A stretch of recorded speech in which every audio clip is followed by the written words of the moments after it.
5월 5일 사사기 21장 1절에서 룻기 1장 22절 21장 베냐민 사람들의 아내 이스라엘 사람들은 이미 미스바에서 우리 가운데서는 아무도 딸을 베냐민 사람과 결혼시키지 않도록 하자 하고 맹세한 일이 있었다. 이스라엘 백성은 베델에 이르러 거기에서 저녁이 되도록 하나님 앞에 앉아 소리를 높여 크게 통곡하였다. 그들은 울부짖었다. 주 이스라엘의 하나님, 어찌하여 이런 일이 이스라엘에서 일어났습니까? 오늘 한 지파가 끝내 이스라엘에서 없어지고 말았습니다. 다음 날 아침이 되자 백성은 일찍 일어나 거기에 한 제단을 쌓고 번제와 화목제를 드렸다. 그런 다음에 이스라엘 자손은 이스라엘 모든 지파 가운데서 어느 지파가 주님 앞에 모인 그 총회에 참석하지 않았는지 알아보았다. 누구든지 미스바에 올라와서 주님 앞에 나오지 않으면 죽이기로 굳게 맹세하였기 때문이다. 이스라엘 자손은 그들의 동기 베냐민 자손에 대하여 측은한 마음이 생겨 오늘 이스라엘에서 지파 하나가 없어져 버렸다.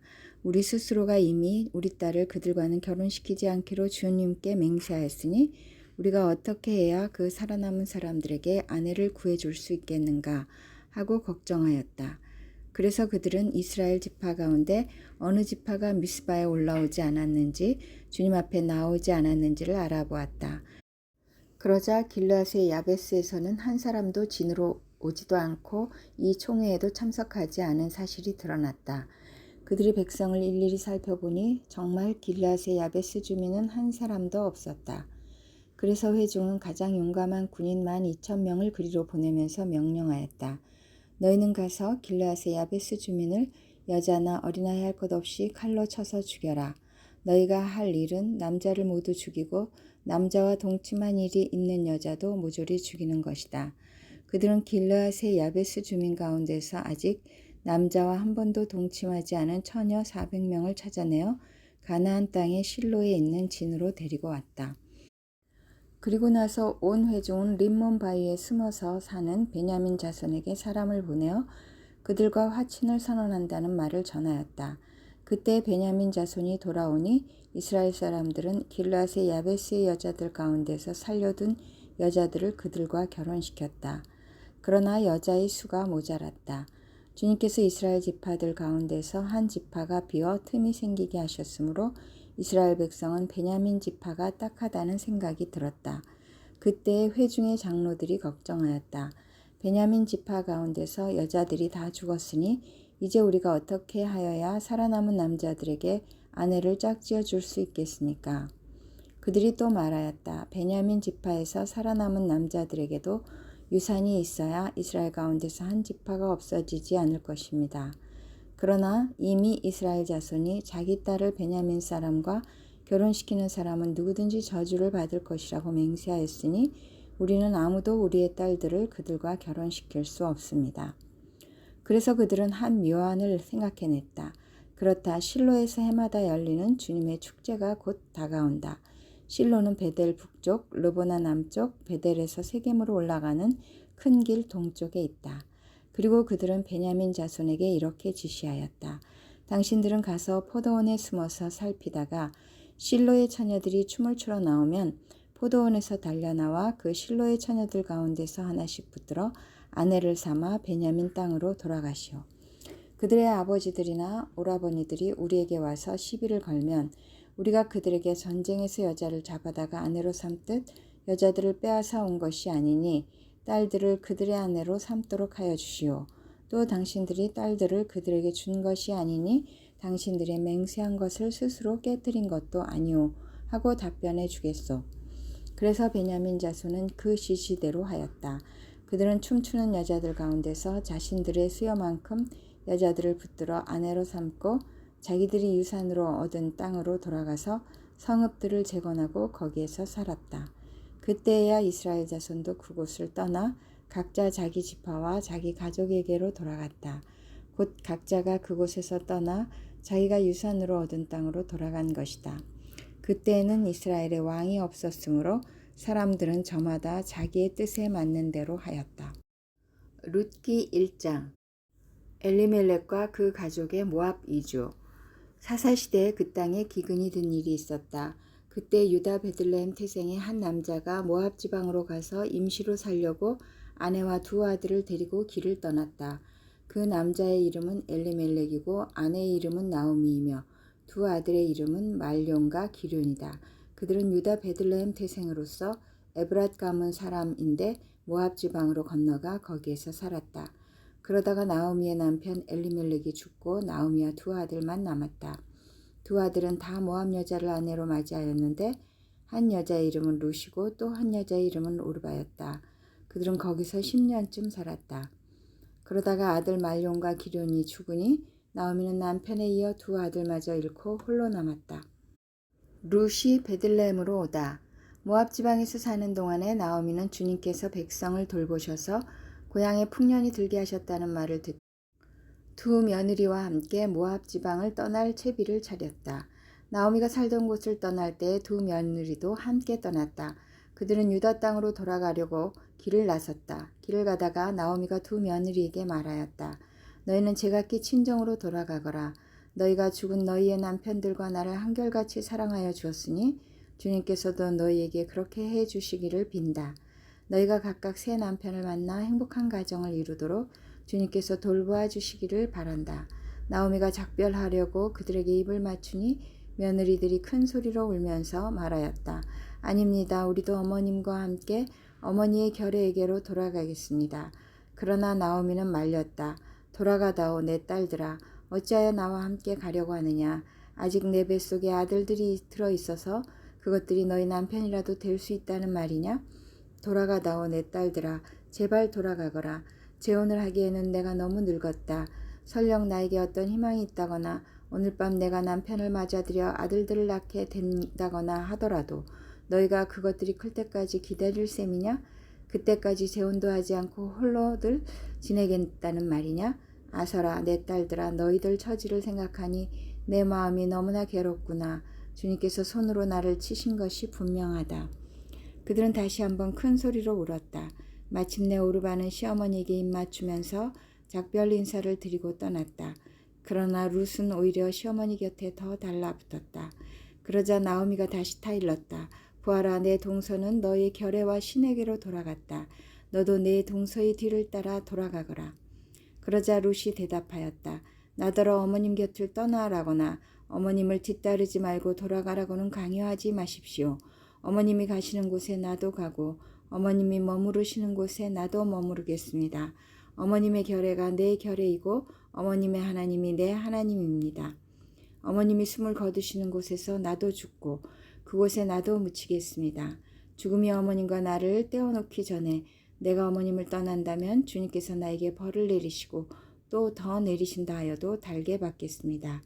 나오미는 룻이 자기와 함께 가기로 굳게 마음먹은 것을 보고 더 이상 말리지 않았다. 그 두 사람은 길을 떠나서 베들레헴에 이르렀다. 그들이 베들레헴에 이르니 온 마을이 떠들썩하였다. 아낙네들이 이게 정말 나오미인가 하고 말하였다. 나오미가 그들에게 대답하였다. 나를 나오미라고 부르지들 마십시오. 전능하신 분께서 나를 몹시도 괴롭게 하셨으니 이제는 나를 마라라고 부르십시오. 나는 가득 찬 채로 이곳을 떠났습니다. 그러나 주님께서는 나를 텅 비어서 돌아오게 하셨습니다. 주님께서 나를 치시고 전능하신 분께서 나를 불행하게 하셨는데 이제 나를 나오미라고 부를 까닭이 어디에 있겠습니까? 이렇게 하여 나오미는 모압 여인인 며느리 룻과 함께 모압 지방에서 돌아왔다. 그들이 베들레헴에 이르렀을 때는 보리를 거두기 시작할 무렵이었다. 요한복음 4장 1절에서 42절 4장 사마리아 여자와 대화하시다. 요한보다 예수께서 더 많은 사람을 제자로 삼고 세례를 주신다는 소문이 바리새파 사람들의 귀에 들어간 것을 예수께서 아셨다. 사실은 예수께서 직접 세례를 주신 것이 아니라 그 제자들이 준 것이다. 예수께서는 유대를 떠나 다시 갈릴리로 가셨다. 그렇게 하려면 사마리아를 거쳐서 가실 수밖에 없었다. 예수께서 사마리아에 있는 수가라는 마을에 이르셨다. 이 마을은 야곱이 아들 요셉에게 준 땅에서 가까운 곳이며 야곱의 우물이 거기에 있었다. 예수께서 길을 가시다가 피로하셔서 우물가에 앉으셨다. 때는 오정쯤이었다. 한 사마리아 여자가 물을 기르러 나왔다. 예수께서 그 여자에게 마실 물을 좀 달라고 말씀하셨다. 제자들은 먹을 것을 사러 동네에 들어가서 그 자리에 없었다. 사마리아 여자가 예수께 말하였다. 선생님은 유대 사람인데 어떻게 사마리아 여자인 나에게 물을 달라고 하십니까? 유대 사람은 사마리아 사람과 상종하지 않기 때문이다. 예수께서 그 여자에게 대답하셨다. 네가 하나님의 선물을 알고 또 너에게 물을 달라는 사람이 누구인지를 알았더라면 도리어 네가 그에게 청하였을 것이고 그는 너에게 생수를 주었을 것이다. 여자가 말하였다. 선생님에게는 두레박도 없고 이 우물은 깊은데 선생님은 어디에서 생수를 구하신다는 말입니까? 선생님이 우리 조상 야곱보다 더 위대하신 분이라는 말입니까? 그는 우리에게 이 우물을 주었고 그와 그 자녀들과 그 가축까지 다 이 우물의 물을 마셨습니다. 예수께서 말씀하셨다. 이 물을 마시는 사람은 다시 목마를 것이다. 그러나 내가 주는 물을 마시는 사람은 영원히 목마르지 아니할 것이다. 내가 주는 물은 그 사람 속에서 영생에 이르게 하는 샘물이 될 것이다. 그 여자가 말하였다. 선생님, 그 물을 나에게 주셔서 내가 목마르지도 않고 또 물을 기르러 여기까지 나오지도 않게 해 주십시오. 예수께서 그 여자에게 말씀하셨다. 가서 내 남편을 불러오너라. 그 여자가 대답하였다. 나에게는 남편이 없습니다. 예수께서 그 여자에게 말씀하셨다. 남편이 없다고 한 말이 옳다. 너에게는 남편이 5이나 있었고 지금 같이 살고 있는 남자도 내 남편이 아니니 바로 말하였다. 여자가 말하였다. 선생님, 내가 보니 선생님은 예언자이십니다. 우리 조상은 이 산에서 예배를 드렸는데 선생님네 사람들은 예배 드려야 할 곳이 예루살렘에 있다고 합니다. 예수께서 말씀하셨다. 여자여, 내 말을 믿어라. 너희가 아버지께 이 산에서 예배를 드려야 한다거나 예루살렘에서 예배를 드려야 한다거나 하지 않을 때가 올 것이다. 너희는 너희가 알지 못하는 것을 예배하고 우리는 우리가 아는 분을 예배한다. 구원은 유대 사람들에게서 나기 때문이다. 참되게 예배를 드리는 사람들이 영과 진리로 아버지께 예배를 드릴 때가 온다. 지금이 바로 그때이다. 아버지께서는 이렇게 예배를 드리는 사람들을 찾으신다. 하나님은 영이시다. 그러므로 하나님께 예배를 드리는 사람은 영과 진리로 예배를 드려야 한다. 여자가 예수께 말하였다. 나는 그리스도라고 하는 메시아가 오실 것을 압니다. 그가 오시면 우리에게 모든 것을 알려주실 것입니다. 예수께서 말씀하셨다. 너에게 말하고 있는 내가 그다. 이때 제자들이 돌아와서 예수께서 그 여자와 말씀을 나누시는 것을 보고 놀랐다. 그러나 예수께 웬일이십니까? 하거나 어찌하여 이 여자와 말씀을 나누고 계십니까? 하고 묻는 사람이 한 사람도 없었다. 그 여자는 물동이를 버려두고 동네로 들어가서 사람들에게 말하였다. 내가 한 일을 모두 알아맞히신 분이 계십니다. 와서 보십시오. 그분이 그리스도가 아닐까요? 사람들이 동네에서 나와서 예수께로 갔다. 그러는 동안에 제자들이 예수께 랍비님 잡수십시오 하고 권하였다. 그러나 예수께서는 그들에게 말씀하시기를 나에게는 너희가 알지 못하는 먹을 양식이 있다 하셨다. 제자들은 누가 잡수실 것을 가져다 드렸을까 하고 서로 말하였다. 예수께서 그들에게 말씀하셨다. 나의 양식은 나를 보내신 분의 뜻을 행하고 그분의 일을 이루는 것이다.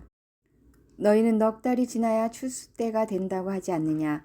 그러나 나는 너희에게 말한다. 눈을 들어서 밭을 보아라. 이미 곡식이 익어서 거둘 때가 되었다. 추수하는 사람은 품삯을 받으며 영생에 이르는 열매를 거두어 드린다. 그리하여 씨를 뿌리는 사람과 추수하는 사람이 함께 기뻐할 것이다. 그러므로 한 사람은 심고 한 사람은 거둔다는 말이 옳다. 나는 너희를 보내서 너희가 수고하지 않은 것을 거두게 하였다. 수고는 남들이 하였는데 너희는 그들의 수고의 결실에 참여하게 된 것이다. 그 동네에서 많은 사마리아 사람들이 예수를 믿게 되었다. 그것은 그 여자가 자기가 한 일을 예수께서 다 알아맞히셨다고 증언하였기 때문이다. 사마리아 사람들이 예수께 와서 자기들과 함께 머무르시기를 청하므로 예수께서는 이틀 동안 거기에 머무르셨다. 그래서 더 많은 사람들이 예수의 말씀을 듣고서 믿게 되었다. 그들은 그 여자에게 말하였다. 우리가 믿는 것은 이제 당신의 말 때문만은 아니오. 우리가 그 말씀을 직접 들어보고 이분이 참으로 세상의 구주이심을 알았기 때문이오. 시편 52편 6절에서 9절. 의인이 그 꼴을 보고 두려운 마음을 가지고 비웃으며 이르기를 저 사람은 하나님을 자기의 피난처로 삼지 않고 제가 가진 많은 재산만을 의지하며 자기의 폭력으로 힘을 쓰던 자다 할 것이다. 그러나 나는 하나님의 집에서 자라는 푸른 잎이 무성한 올리브 나무처럼 언제나 하나님의 한결같은 사랑만을 의지하련다. 주님께서 하신 일을 생각하며 주님을 영원히 찬양하렵니다. 주님을 믿는 성도들 앞에서 선하신 주님의 이름을 우러러 기리렵니다. 잠언 14장 25절. 증인이 진실을 말하면 남의 생명을 건지지만 증인이 위중을 하면 배신자가 된다.